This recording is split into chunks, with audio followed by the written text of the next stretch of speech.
রংপুর, রাজশাহী, ময়মনসিংহ ও সিলেট বিভাগের জেলাগুলোর ওপর আজ ব্যাপক প্রাণঘাতী বজ্রপাতের আশঙ্কার কথা জানিয়েছেন কানাডার সাসকাচুয়ান বিশ্ববিদ্যালয়ের আবহাওয়া ও জলবায়ু বিষয়ক গবেষক মোস্তফা কামাল পলাশ। সকালে দেয়া একটি ফেসবুক পোস্টে তিনি এই আশঙ্কার কথা জানিয়েছেন। তিনি লিখেছেন, সকাল 7:30 থেকে দুপুর 12টার মধ্যে রংপুর, রাজশাহী, ময়মনসিংহ ও সিলেট বিভাগের জেলাগুলোর ওপর ব্যাপক প্রাণঘাতী বজ্রপাতের আশঙ্কা করা যাচ্ছে।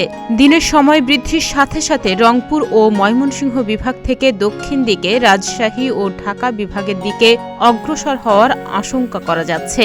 ফলে দুপুর 12টার মধ্যে রাজশাহী, ময়মনসিংহ, সিলেট ও ঢাকা বিভাগের জেলাগুলোর ওপর ব্যাপক প্রাণঘাতী বজ্রপাত সহ মাঝারি থেকে ভারী মানের বৃষ্টির প্রবল আশঙ্কা করা যাচ্ছে।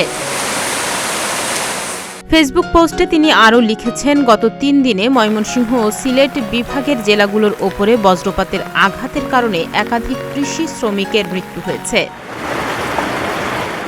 রাজশাহী, ময়মনসিংহ, ঢাকা, সিলেট বিভাগের কৃষক ও কৃষি শ্রমিকদের আজ সকাল 7:30 থেকে দুপুর 12টার মধ্যে মাঠে কাজ করা থেকে বিরত থাকার পরামর্শও দিয়েছেন তিনি।